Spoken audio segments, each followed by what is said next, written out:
Hey guys, just wanted to take a moment to thank you for listening to SiDEBAR Forever. If you like the show, please subscribe to us at sidebarforever.com, as well as share episodes of the podcast on your social media. That way, new listeners can find us as well. There are jobs, there are careers, and then there are undeniable careers. On today's podcast, we get into it as we celebrate 3 renowned actors with long and studied careers. Sir Anthony Hopkins from The Silence of the Lambs and Amistad, Robert De Niro of The Godfather II and Raging Bull, and Samuel L. Jackson of Pulp Fiction and the Avengers. From their most famous roles to their versatility to their staying power, we salute these fine thespians and all that they have accomplished. We also try to determine exactly where in their careers was the threshold point where they crossed over from working actor into stars. And as always, thanks for tuning in. A census taker once tried to test me. I ate his liver with some fava beans and a nice Chianti.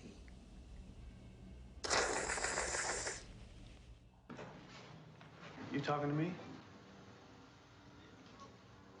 You talking to me? You talking to me? For he is truly his brother's keeper and the finder of lost children. And I will strike down upon thee with great vengeance and furious anger those who attempt to poison and destroy my brothers. And you will know my name is the Lord when I lay my vengeance upon thee.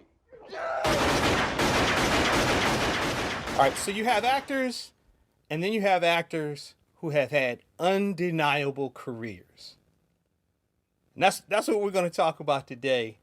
The 3 of us being, are we cinephiles, or will we call ourselves that? I might be a part-time cinephile now, man. Yeah. I have cinephilic tendencies. No. I'm a semi-cinephile. That's it. But I mean, big film lovers, lovers of cinema.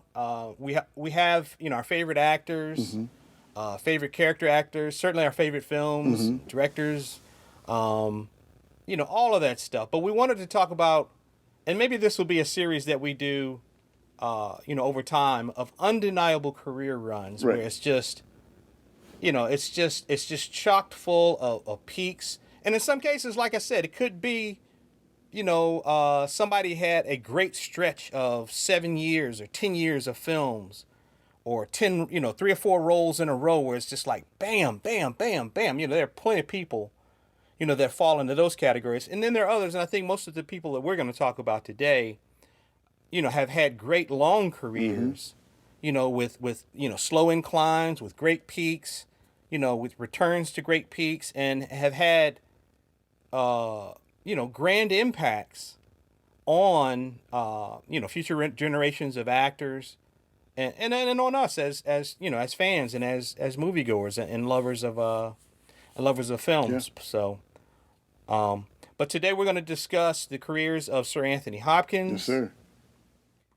of Robert De Niro, Yes, sir. and Samuel L. Jackson. You motherfucker right.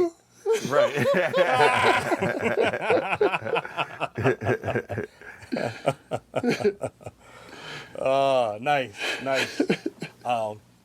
So let's start with you, D. So your pick was the great Anthony Hopkins, man, and it was met with a little bit of questioning on my part, but I'm gonna do the Kanye. I'm gonna let you finish. Okay.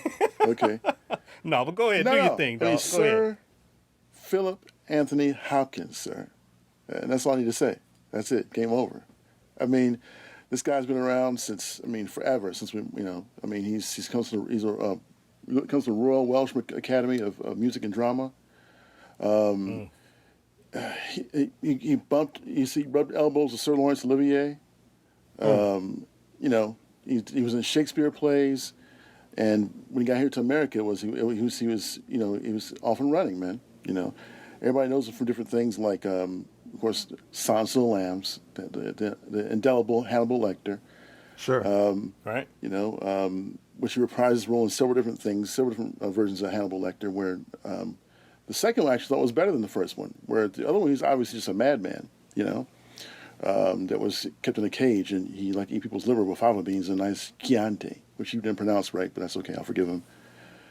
Right. But in Hannibal Lecter, he played this really interesting curator of like disaster, so to speak. I mean, he reenacted this old Italian disembowelment on one of the main plaza lawns. I thought it was just really extremely. It was harrowing when I saw it for the first time, man. But it was really, really it was like, damn, that was so freaking creatively awesome. Hey, D. I was just gonna say, man. So you're talking about the second film, Hannibal? Yeah. Okay. Yeah, like that was one of the things to me about Hopkins' performance in the second film versus the first film. I think the first film is classic, and I think the second film is different because I think the first film is Clarice's movie, and Hannibal is the guest star. Okay. And I think in the second film, it's Hannibal's movie, and the Clarice character is kind of the guest star. Interesting.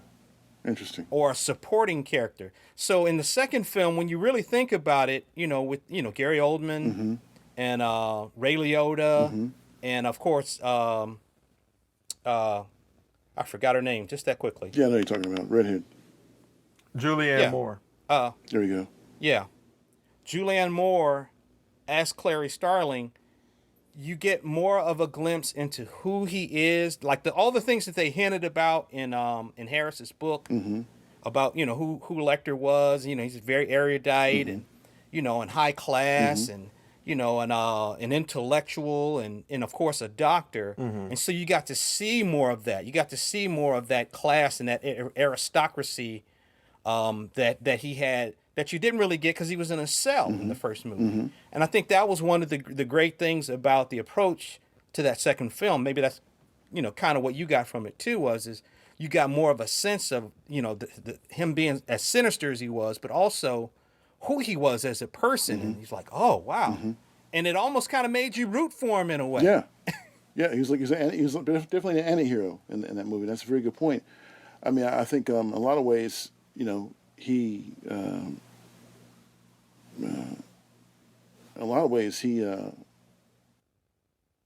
he seemed almost like he was being pursued, like he's oppressed, because when he went to Spain, or when he was in Italy, I should say, he was teaching. He was teaching. He was a professor. He wasn't bothering anybody. He wasn't eating people, as far as we know. He wasn't disemboweling people, as far as we know. There were no strange disappearances, and he was just trying to live his life. But when you pursued him, when you pursue a lion, be prepared to either take him out or be his meal.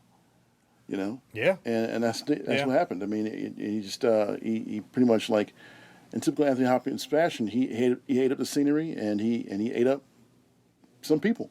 Not Anthony, but in Hannibal Lecter fashion. I love him for that role, man. That was one of his pinnacle roles for me. But then, of course, we also have he was in Mask of Zorro. We started. Antonio Banderas. That was my shit, yo. Yeah, it was awesome, man. And he was like Don Diego, and he's like, how it's just imagine trying to live that life in that kind of environment wherein, you're a respected, noble by day, and then at night you would go out, and sometimes not even at nighttime, you would just go out during the day and try to thwart, the Spanish aristocracy from exploiting the people and oppressing the people. Yeah. One of the original Lone Ranger types did, I think, in a lot of ways. Then, of course, there's Bram Stoker's Dracula, which is awesome. He played Van Helsing. Killed that. Right. Definitely did. Thor, which Odin. I mean, come on. I mean, Whispering to the Hammer. Telling who shall be worthy. You're an insolent child. Yes. It's like you're an arrogant boy. You know. Yeah, that's what he said. Yeah, he said, "You're an arrogant boy," and he smite him and struck him down. I catch you. I take your power. I take your armor. It's like, yes, yo. Whoop his little ass, yo. Let him know, man. Because he went to start some shit, you know, in a place he ended up as being in the first place, man. You know, and he's like, right. So, Father, let's do it to him. Let's do it to the Jotunheims. Let's do it for once. Not Jotunheims. What was the whatever Loki's home planet is or home realm is. The ice giants, the ice giants, the frost giants, yeah, let's whatever they were. Yeah, let's smite them once and for all. It's like, shut up. Now, D, you know, all the examples that you're citing, D, seem to come after Silence of the Lambs, and of course, you know, Hopkins had a career obviously predating that. You know what I'm saying? Like he's had other films, and it's so weird to see him a young version of Anthony Hopkins because I think for many people we're used to him as Hannibal Lecter with the grayed hair, the salt and pepper hair, and everything like that. But like you know, it'll always throw me off, even though I've seen this movie a bunch of times. A Bridge Too Far, the World War II epic. Yeah, it's like there he is right there with brown hair and a mustache. Right. Or a kind of whack one to me is Magic. You ever heard of that one? Magic. Yeah, isn't the one with this one the puppet? No, like the precursor to the Saw character and to Chucky. Kind of like that. I remember it's something about puppets. He's a failed magician or a working magician or something like that. Right. And I just remember sitting there watching it on cable. It's like, what?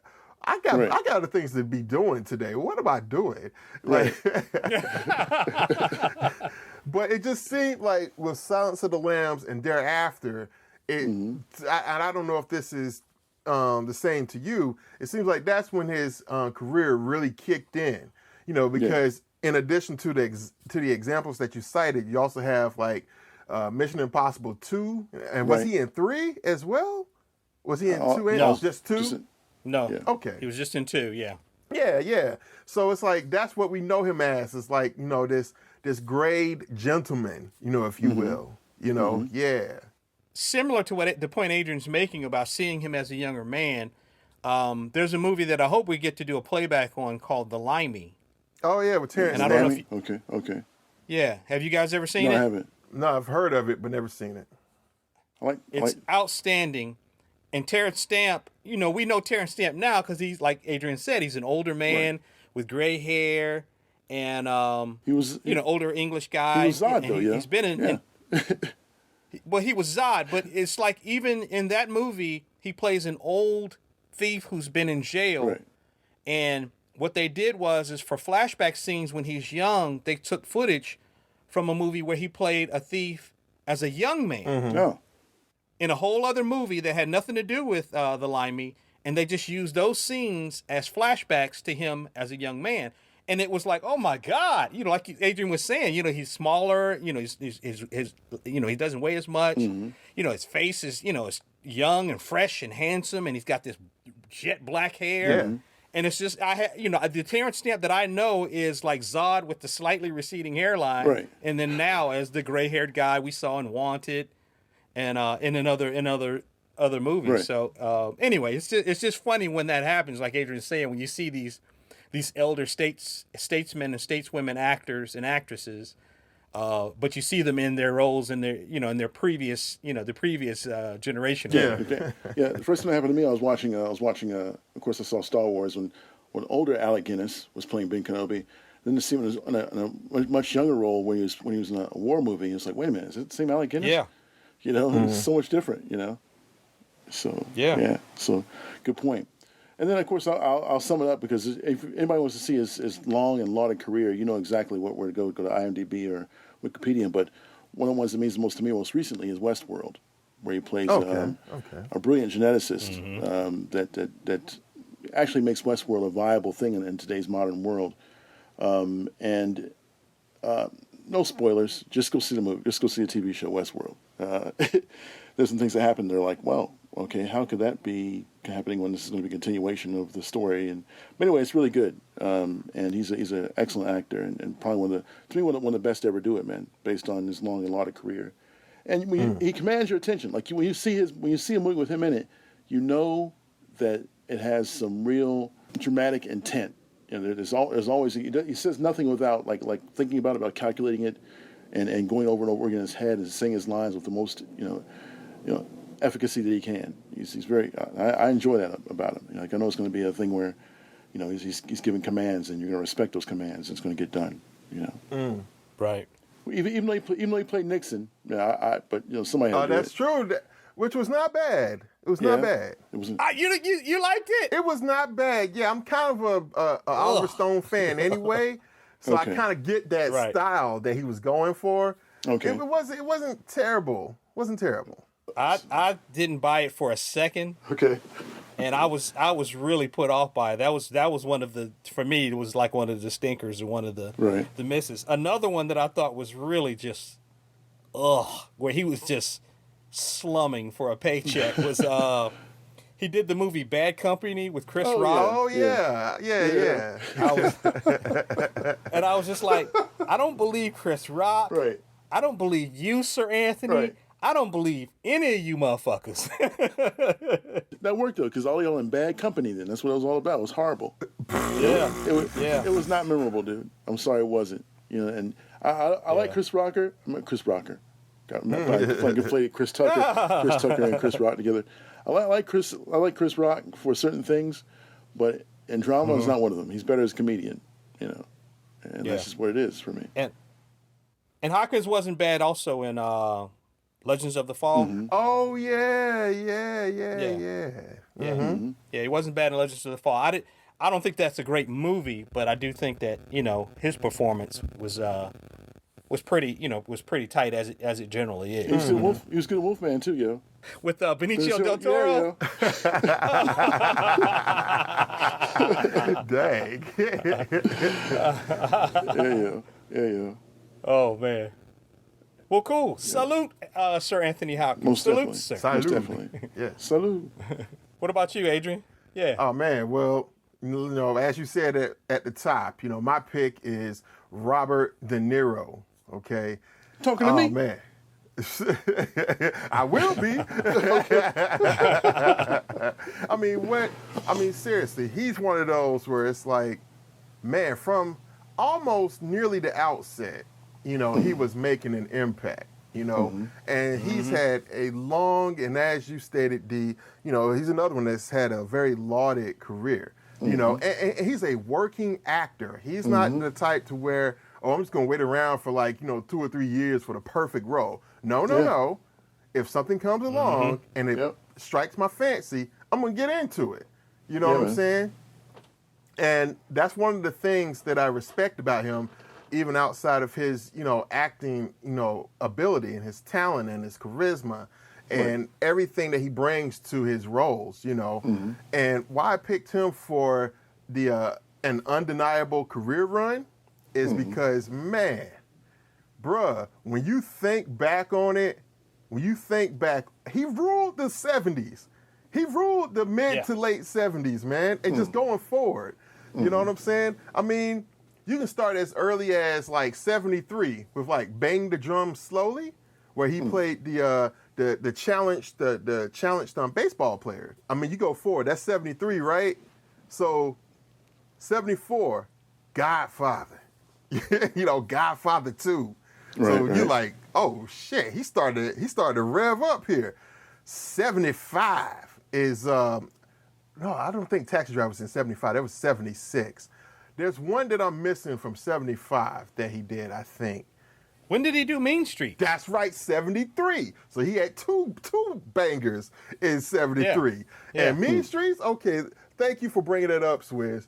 I watched Mean Streets again recently. I watched it 4 times. I rarely do that with movies nowadays. And it's so funny because obviously Harvey Keitel is in it, you know what I'm saying? But it's like when De Niro shows up, he essentially steals whatever scene he is in. every single time as Johnny Boy. Yeah. You know, he's just great. He's wonderful, wonderful. Like you can see just in his young visage and the way that he's acting, like, oh man, this guy is gonna be a dude to be reckoned with in years to come, man. You know, so I mean, Mean Streets, and then obviously you got Godfather II. You know what I'm saying? Then in 76, I'll jump ahead to 76, Taxi Driver. You know, 77, New York, also with Scorsese. You know, 78, The Deer Hunter. You know what I'm saying? Like, he's just, he's just. Ooh, sir. I mean, come on, bruh. And then 80, Raging Bull. You know, it's just, oh man, and there's just something about him that if you see his face on the poster for whatever movie it is, I don't know about you guys, but for myself, it's like I almost feel comforted. Like, okay, I know there's gonna be at least one decent performance in here. Oh, okay. Right. Like, I'm convinced, like, putting his name or putting his face on a poster, you know, almost brings the budget up a bit. Not necessarily just in what you have to pay him, but just the production value of the film itself. You know what I'm saying? No, it's true. It's true. Him and Pacino both have that quality. Him, Pacino, and even to some degree, Sir Anthony Hopkins, man. They always, when you see their faces, dude, it's like, you know, you're getting a good performance out of these guys. You know, it's like it's got believable characters you got to fully immerse yourself in. So I like that a lot. And that's the other thing that De Niro really excelled in. You know, just really getting into these characters. Whatever character he was inhabiting, he was that character. Like, there's a story that that Brian De Palma tells on his documentary that came out a couple of years ago. Swizz, I know Swizz has seen it because we had discussed it. De Palma says that, you know, when he was trying to get De Niro to take on The Untouchables as Al Capone, you know, De Niro was kind of going back and forth, like, I hate to tell you, because they made films before, even back when, you know, De Palma was a student, you know, like student films. So they have a history. But De Niro was just saying, man, it's going to be expensive. I got to warn you now. You know, it's going to be expensive if I take this on. And De Palma said, yep, it was expensive. Because De Niro, he got totally into the role of Capone, so much so that he had boxers, silk boxers, made similar to what Al Capone would wear. You know, the preparation that goes into these roles for him. You know, and, you know, having to get his hair cut, shaved, you know, and everything, making sure that was right. The suits, having, you know, custom suits done, you know, that type of thing. You know, that's his dedication to the craft. And, you know, with De Niro, he comes out of that kind of tradition of, I almost want to say method, even though that seems kind of. I was just thinking that, man. I was just thinking that. Yeah, it's like he carries on that tradition of, like, you know, a Dean or probably better said, a Brando. You know what I'm saying? Like, where, man, he has so much energy on the screen and he's giving it to you. You know what I'm saying? And then I think later on, he really started to get, you know, typecast as the gangster. But he's done some fantastic gangsters. I mean, come on, Jimmy Conway in Goodfellas, man, please, man, bruh, bruh. Whatchamacallit, Once Upon a Time in America. I've never seen it all the way through, but the bits that I've seen with him, it's like, oh man, this is great. I got to finish this sometime. You know, just him and Scorsese make a great team, and you know, I think if anything, you know, Scorsese was very much, you know, essential to him becoming, you know, or having rather contributing to like these this undeniable career run, you know. And then also there have been other times where he's fought against that typecasting as well. Like, okay, you know, like in Bronx Tale, where he plays a hard-working bus driving father. You know, and he's trying to keep his son away from these gangster elements. He also directed that as well. You know what I'm saying? And like where he'll take on comedic roles too, to kind of, like I said, go against that typecasting. Like, all right, King of Comedy is fantastic. Oh man, King of Comedy is so good, so good, and that's like serial comedic. You could almost say darkly serial. I was gonna say it's not like slapstick. Yeah. It's not that kind of funny. It's dark comedy. Yeah, exactly. But he is so good in that, and you totally believe him. You totally believe him. Living in his mom's basement and just having delusions, because it plays on so many levels too. It's like he is what people who stay on. Okay, I'm gonna catch some flack for this, but I don't care. Okay. It's what this generation of people want to do. I'm gonna stay at home and I'm gonna produce these videos, right? And that way, I'll be famous, and everyone will want me, and and then this and that. Just the delusions of grandeur. It happens for some of them, and his character thought it was going to happen for him. Rupert thought it was going to happen for him, but it didn't. So he took it into his own hands, you know, and just things ensue. I won't spoil it because it's great, but there have been times where he's fought against the typecasting, but when he's fallen into line with that certain element that he does best, like lately, The Irishman. There's another Casino. Man, I'm missing one. Analyze that where he played a gangster, but it was a funny film. Like he was fighting against it. And you got Meet the Fockers and Little Fockers. Yeah.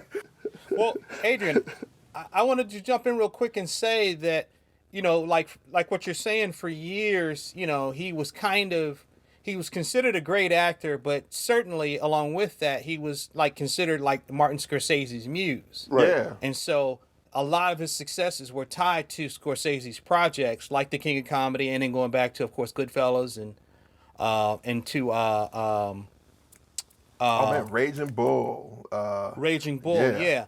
But the thing that I thought was so amazing for him in that period that you're talking about now is nobody thought he could, he was playing dark, funny, unpredictable, creepy funny in The King of Comedy. But nobody thought that he could be straight up funny. Yeah. Like he was in Meet the Parents. Yeah. Parents, yeah. And as Frank Burns, the father, and then also in Analyze This, where he's playing a gangster, which he's played many times before, as tough street character, but playing it totally for laughs. And the thing is when you see him as Frank Burns in Meet the Parents, and when you see him playing the gangster character in Analyze This, you don't think about Conway in Goodfellas. You don't think about the character.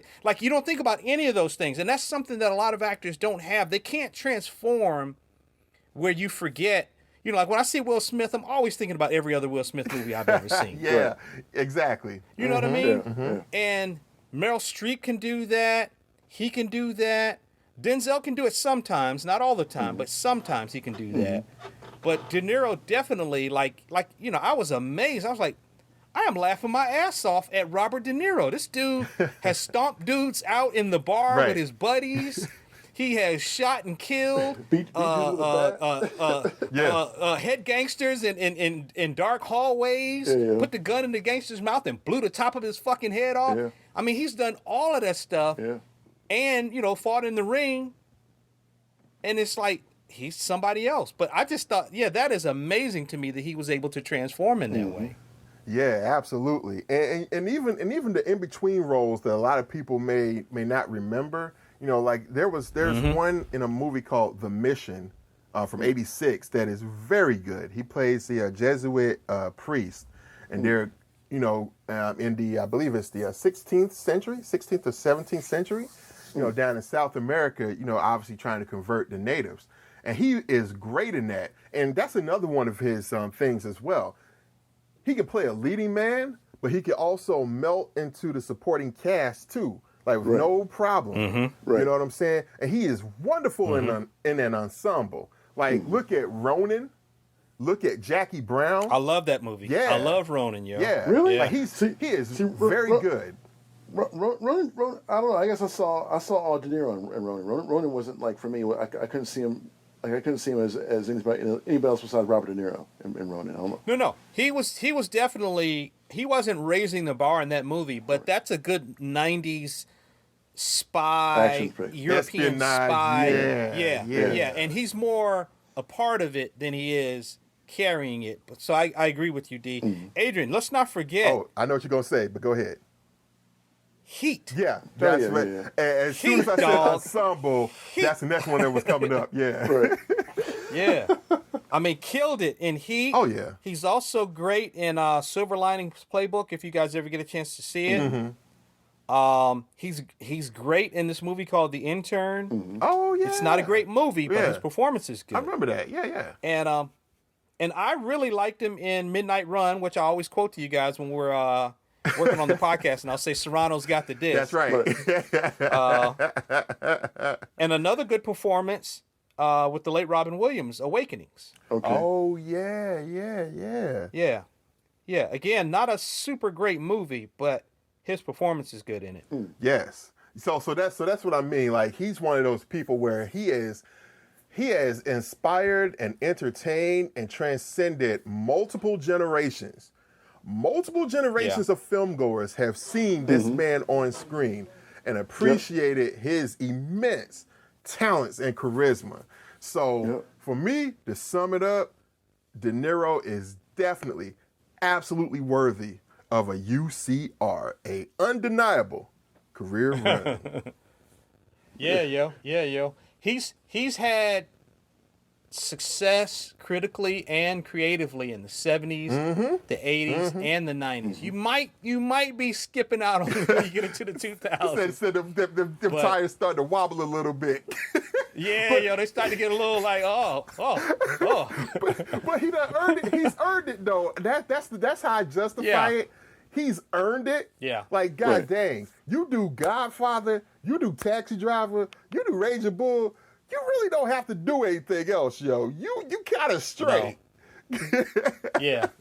You might be on the free pass. Yes. For the rest of the of your life as an actor. For those characters, it's funny. He has a reputation, and my pick is Samuel L. Jackson. All right. Along with Samuel L. Jackson, he has the reputation, and people in the entertainment business that I've known, they'll say, Robert De Niro will take a job because he got to pay for that restaurant he got down in Brooklyn. He got to pay for Tribeca. He got to pay for Tribeca. He will. He was even quoted during the pandemic as saying, or not, he didn't say this, but like either his attorney or his financier said, this pandemic is ruining his career. He only made. He'll be lucky if he makes $10 million this year. And then somebody tweeted back and said, I would be lucky if I made $10 million this year. What the fuck are you talking about? Exactly, lottery money. Damn. But let me ask you before I go to Sam. Let me ask you something, Adrian, and because you're a big fan of De Niro's, and he was your choice for this. Something got brought up that I hadn't considered it until I heard this person say it, and now I can't get it out of my head. Robert De Niro, of course, in his real life is known for being very attracted to black women. That's right. I think he's almost exclusively dated and made babies with black women as an adult man. In all of his movies, oddly enough, he never really seems to have any real sexual or romantic chemistry with his female leads. Like hardly ever. I almost never believe him with the woman. Yeah, and the prime example that I'm thinking about this too. There's one with Ronin with Natasha McElhone. I don't know her name, but she's beautiful with the big eyes. Yes, Natasha McElhone. Okay. When they kind of hook up in the car there in that one scene, I remember even thinking then, sitting in the theaters like, I don't know. No, I'm not buying that. I'm not buying that for whatever reason. And then in Heat, You know what I'm saying? Where he's like, especially he. Yeah, With, what was like, it? The woman's name, was it Amy? What was her name? Amy. Yeah. I forget what her real name is, but Amy was the character. And just, man, well, when the heat is around the corner, you know, I got to get gone. 30 seconds and I'm gone. I think he just be thinking that, his character was thinking that anyway. He's like, I ain't trying to be bothered with all of this, man. Go. But, man, I'm trying to smash and dash. Go ahead. Smash and dash. Dang, ain't that a burger joint, yo? Smash and dash. Let me get a double cheese with the curly fries and a purple drink. A purple drink. But no, you're absolutely right, though. You know what I'm saying? And I wonder if sometimes with the actor of his largesse or whatnot, if he almost outshines his co-stars, especially early on, like earlier in his career, like that 70s through like the 80s period. Oh man, he probably didn't mean to, but he was blowing his co-stars kind of off the screen with just his innate like him being on screen. You know what I'm saying? Yeah. And so there are some actors who are given more towards that, you know, being they could play a lot of different things, including a romantic lead, you know, but everyone can't be a Gregory Peck. Everyone can't be a Cary Grant. You know what I'm saying? Right. And that's De Niro. Like his thing was playing like these kind of loner, not necessarily always solitary guys, but you know, he played those types, you know, in terms of I'm focused on this. Let me do this. You know, and perhaps that's also maybe that might be reflective, this is conjecture obviously, you know, of his own personality too. Like let me hone in on just this and get this done. You know what I'm saying? So yeah, man. He's definitely that guy. And kind of like what Dee was saying about you know, him and Anthony Hopkins, where, you know, now the way, you know, the focus nowadays, it seems, is certainly on, you know, you're not going to see Anthony Mackie, you're going to see the Falcon. Yeah. You're going to see Steve Rogers and Captain America, you're not going to see Chris Evans. Right. But there was a time where, because of the peak point and the apex of a character like Hannibal Lecter, where when you saw Anthony Hopkins, you just felt comforted. Okay, this is probably going to be good. Right. Yeah. You know, if I see him on the poster, if I see him as listed as okay, this is probably going to be good. Right. You know, I know if anybody going to do their thing, he's going to do his thing. That's right. Exactly. You know, and there's less of that now because, you know, we've had, 3 actors play the Hulk? You know, 3 or 4 actors have played Spider-Man at this point, you know. And people are coming for Spider-Man and for the Hulk, not necessarily for Edward Norton or for Eric Bana or for Mark Ruffalo or whomever. Right. So, but Samuel Leroy Jackson. Okay. Which I didn't realize. Leroy. When he started his career as a film actor, he was more billed as Sam Jackson. Yeah. Okay. And then somewhere along the way, he added the Samuel L. Jackson, his, you know, more of his full name. But I think he has had an undeniable career in total because he's had so many peaks and so many mini peaks along the way.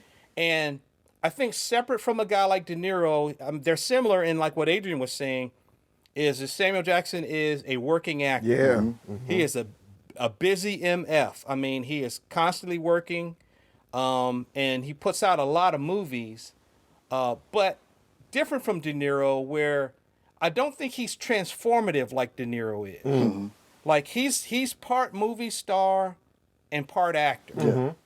You know, part of what he's selling is his own charisma and his own personal energy, and that's kind of what you're getting when you get him. So if you go back to some of his, you know, I created like tiers, like in his early career, you know, very small, you know, kind of piecemeal roles. You know, he plays the gunman in Coming to America. Yep. You know, who comes into Rob McDowell's and gets floored by Eddie Murphy's character. He plays a kind of a side character in School Days. Yes. And then he plays Mr. Senior Love Daddy in Do the Right Thing. Yeah. And so you kind of got to see him as kind of this through line, the radio DJ through line through the movie.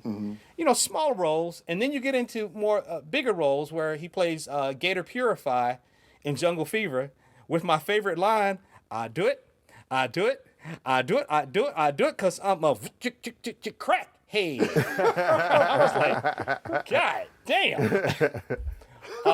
And also, his crackhead girlfriend was who? Halle Berry. Halle Berry. Yeah. Yep. Yeah. Halle Berry. Yeah, yeah. Yep. But in that next level, you have Jungle Fever. Yeah. You have him playing the father in Fresh. He plays the character. I forgot the character's name in Patriot Games. Oh yeah, yeah. He is in Jurassic Park. That's right. Hold on to your like butts. smoking feverishly. And then you get into that next tier where he kind of starts turning into a star. So it's like Pulp Fiction. Yes. And he plays Jules Winfield. He's nominated for an Academy Award for supporting actor. And Coach Carter. Another real peak for me is Die Hard with a Vengeance, where he plays Zeus Carver, the owner of the electrician shop. Yeah. In Harlem. And a lot of people don't like that third Die Hard movie, but I will say it's a worse movie without Samuel Jackson's character and without his energy. It's a worse movie. Yeah. Oh yeah. Totally. I mean, he brought a freshness to it that just wasn't there, or wouldn't have been there without him. Now, Swizz, was he in the Last Kiss Goodnight with Gina Davis? Long Kiss Goodnight, and yes, he was. The Long Kiss Goodnight. Yeah. Okay. And this is in that same period. Yeah, he was good in that, man. Yeah, this is that same period. He's in The Long Kiss Goodnight, A Time to Kill. Yeah. Which very dramatic movie. Yeah. Jackie Brown, which Adrian mentioned. That's where he and De Niro's paths cross. That's right. And then you start to see him little by little kind of take either a lead, or he's doing like co-leads with really major stars. So The Negotiator, which a movie I actually do like with Kevin Spacey, directed by F. Gary Gray. Yeah. He plays Shaft in John Singleton's Shaft. Yeah. He plays Elijah Price in Unbreakable alongside Bruce Willis. That's right. That's right. And then, of course, he's cast as Mace Windu in the Star Wars prequel. I was going to say, Swain. He was waiting on it. He was waiting for the bus to come. I was like your boy from the Omen 2. Say it, Mark. Say it. He was like, don't you blaspheme. Don't you blaspheme. Which I mean, I'll say this real quick about Mace Windu. He may or may not be. He may or may not be dead, dude. He may be coming back in the next season of Mandalorian. That's all I'm saying. There's a rumor out there, dude. He may come back in one of the Star Wars flicks on Disney Plus. I wouldn't put it past him. Yeah. And I don't know how they're going to explain it, but I wouldn't put it past him. Well, the thing is, in Star Wars, if you don't see him die, they're not dead. Clearly. Clearly. You need to scrape out the Sarlacc pit and make sure. Pretty much. Pretty much. But you see him becoming a star in that period, and you also see his character where, he does the kind of scream acting that he kind of becomes known for certain roles. Yeah. Yelling at people and calling them motherfucker and all of that. Yeah. Like you see people wanting him to do that in various times. Yeah. And he still does other things that move against that. Right. But certainly the cult of Samuel Jackson as that kind of a figure in popular films starts to really emerge. And then of course after that, he's in Django Unchained. Yeah. He's in The Hitman's Bodyguard, which is actually, they're going to do a sequel to that. What? The Hitman's Wife's Bodyguard, which is coming out, which will be Salma Hayek, who played his wife in that movie, is going to be in this one. Yeah, yo. Yeah, see? See, you perked up. See? Right. See? You fucked up right there. See right there? You fucked right there. See right there? Right there? I got that boy right there.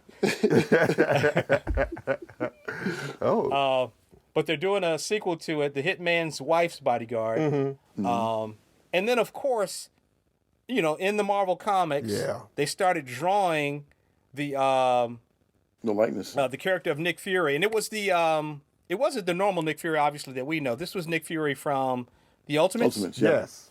Ultimate Universe. Okay, so they started drawing Samuel Jackson as Nick Fury, and basically cast him in the comics as that character, and then of course he is eventually cast as that character in the Iron Man films, and then the eventual Avengers films, all the movies, and the Captain America films, and literally the rest is pop culture history. As a matter of fact, he might be the most known as Nick Fury and the character from Pulp Fiction. If there are any two roles that the average person would probably point to, it probably would be those. As a matter of fact, he said when he retires, he's gonna start his own band called Fury Jewels. Fury Jewels, man. Sorry, but he's also had an opportunity to do some great voice acting. His character in The Incredibles was basically him. Yeah, but, where is my super suit? That was great. That was a great cartoon, man. Great animated series. Yeah. And then also, he was on several episodes of Boondocks. Was he really? Yeah. Okay. All right. Nice. Yeah. Nice. Yeah. He's credited as, I didn't watch Boondocks, but he's credited with 8 episodes of Boondocks. And speaking of animation, also Afro Samurai. That's right. Afro Samurai. Yeah. He narrated the children's book for adults, Go the Fuck to Sleep. And how. And how, yeah.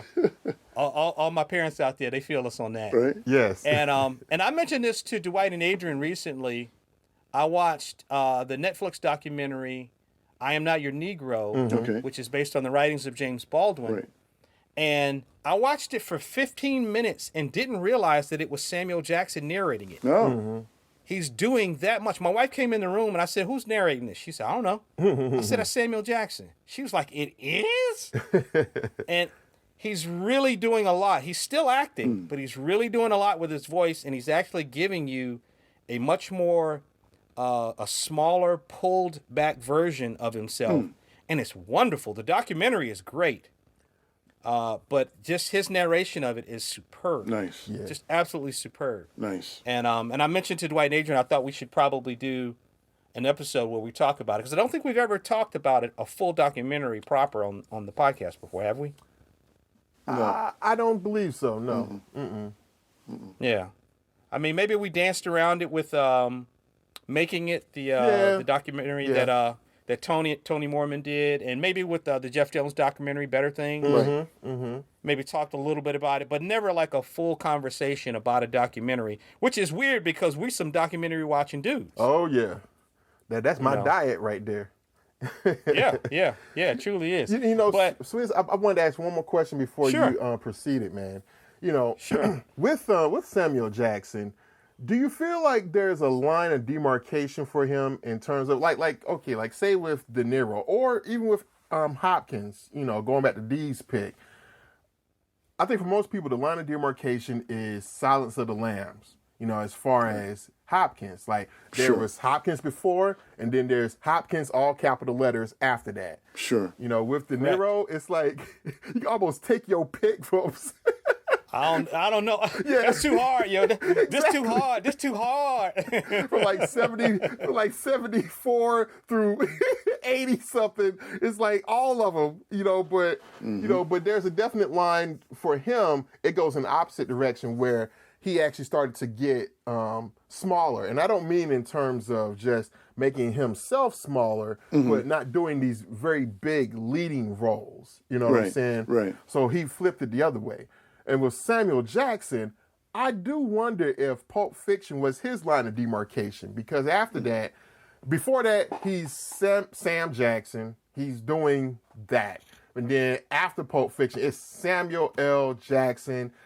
Any movie that he's in, the type of energy that he's going to bring. Right. Even the stuff like Deep Blue Sea and Formula 51 and stuff where you're like, why is he in this? What? Seriously. Yeah. No, I would agree with you, man. It's definitely Pulp Fiction. That's where Samuel L. Jackson was birthed. Yeah. I would even say the same thing like for a guy like Lawrence Fishburne, where he was Larry Fishburne before Boys in the Hood. He was Larry Fishburne in Kings of New York. He was Larry Fishburne. Yeah. He was Larry Fishburne in School Days. He was Larry Fishburne in Red Heat, a movie that I actually like. Right. That's right. And King of New York. But he was Lawrence Fishburne after the Boys in the Hood. He was Lawrence at that point. Yes. And then State Lawrence throughout Matrix and so on and so forth. So, yeah. That is it. Yeah, man. One of my favorite stories is there's a guy that I worked with in my courier days, working in the courier business here in Atlanta.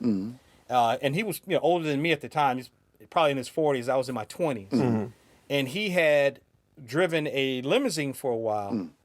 And he said, yeah, he said, I done picked up some stars before, He's talking about picking up Steve Harvey, and Steve Harvey was talking shit about people in the back seat of the limo with his buddies. And he said that he picked up Lawrence Fishburne from the airport one time. And he said, I ain't really seen all his movies. I just know him from, the stuff I knew. So I was like, oh, hey, how you doing? Right. Larry Fishburne? Right. And he said, my name is Lawrence. Lawrence. And he corrected him. He's like, oh, okay. Cornbread early B. Okay. Right. Right? Cornbread. But the other funny story is he said that another guy that he worked with in the limousine business had picked him up one time. And this guy said, are you Lawrence Fishburne? And he said, every day. I was like, okay, that's kind of cool. That's kind of cool. But that's cool. But definitely the demarcation, the point where he was birthed as Samuel L. Jackson has got to be Pulp Fiction. Yeah. Like you said, that's where it's in all caps. But Adrian, he made the point when we were discussing this in our exchange that he was choosing Robert De Niro, warts and all. Yes. And I was going to do the same thing because some of the stinkers and some of the misses and some of these, the early ones are things that, when you're a young working actor, you're going to take the roles that you can get. But yeah, The Exorcist 3, loaded weapon playing a bad, Danny Glover. Yeah. Amos and Andrew. Oh yeah, with Nicolas Cage. That's right. Yes. The Great White Hype with Damon Wayans. With that turban on. Yeah. Fuck that shit. Yeah. Changing Lanes with John Travolta. No, Ben Affleck. No, Ben Affleck. I'm thinking about the one with White Guilt. What was it? Oh, White Man's Burden. No, Black Man's Burden. White Man's Burden. Yeah. Wasn't that Samuel Jackson? No, that was John Travolta, and I know Harry Belafonte was in that, but Samuel Jackson I don't think was in that one. Maybe I'm getting those confused. Yeah, with him and Changing Lanes was Affleck and Sam Jackson. And then Go ahead. Go ahead, D. Go ahead. You got to mention Black Snake Moan, bro. I was just about to, yo. Black Snake Moan. Oh, so awful, so awful. Yeah, bro. It's like, as much as I do have a hankering for Christina Ricci. Right. I was just like, this is. As a matter of fact, the movie's so bad that the meme that you get of Samuel Jackson looking crazy and his wife beater with his crazy, right. That's even more popular than the movie is. Yeah, it is. You're absolutely right. Yeah. Yeah, man. And but also Glass, the odious Glass, the sequel to Unbreakable and Split. Yeah. Mm-hmm. Just terrible, abysmal. Wow. And last but not least, of course, I had to bring this, with the nerd, with the finality to it all, with the nerd connection. Okay. Him playing in The Spirit. Oh yeah. He was in The Spirit, yo? Yeah, he was the octopus. Yeah. Oh, that's right. Yes. Oh. See, you even put it out your mind, D. See? That's how Yeah, bad I had it was. to. I had to put my mind to survive, bro. It was that bad, man. It was like, me and Swain both watching it in the screens. We both looked at each other and we both shrunk in our seats. I'm telling you. That's how bad it was, man. It was god awful. D. Huh? Remember, I kept turning to you saying, man, what is this? I was getting angry. Yeah, man. Utter garbage, man. Utter garbage, man. It was the worst. No. Man. It was the worst. It's right. It's right. Frank Miller know them comic books, but I don't know about the movies. Yeah, man. Even the first Fantastic Corman's Fantastic Four film was better than that, yo. And that's saying That's something. not saying much. Yeah. I don't know, yo. I don't know, but Samuel Jackson is again, like Adrian said, like Robert De Niro. He's a working actor. He stays busy. His films have grossed over $5 billion. Yeah. At one point, he was like the top of list of actors whose films had grossed the most money of all time. Yeah. He was right up there. Yeah. But I really do appreciate him. I think he's 69 or 70 years old now. Oh wow. Okay. And he's still doing it. Yeah. He's still bringing it. And I really appreciate it. Like I said, his voice performance in I Am Not Your Negro. And he's always done documentaries. He did one called The N-Word. He's in one, Death to 2020. It's kind of a funny one. He's part of it. He doesn't narrate it. Yeah. And he did another one. I can't remember the name of. He did another documentary. Yeah, he was in a couple of Ken Burns documentaries. He was in The War, World War II documentary. Okay. And he also voiced Frederick Douglass, I want to say, Really? in the original Civil War documentary that Ken Burns did. Wow. Okay. Yeah. I think he voiced, if I'm not mistaken, he voiced Frederick Douglass. Nice. Okay. But yeah, man, I think he definitely has had an undeniable career. Yeah, for sure. And he's still going.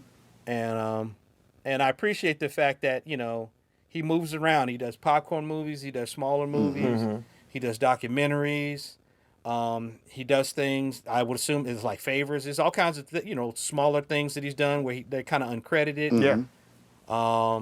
And I just think he is in some ways, in a fun way, not like in a bow and scraping kind of a way. He's a national treasure in many ways. He's somebody that moviegoers of a lot of different generations, can appreciate, what he's done and what he's given with his craft and with his artistry. So.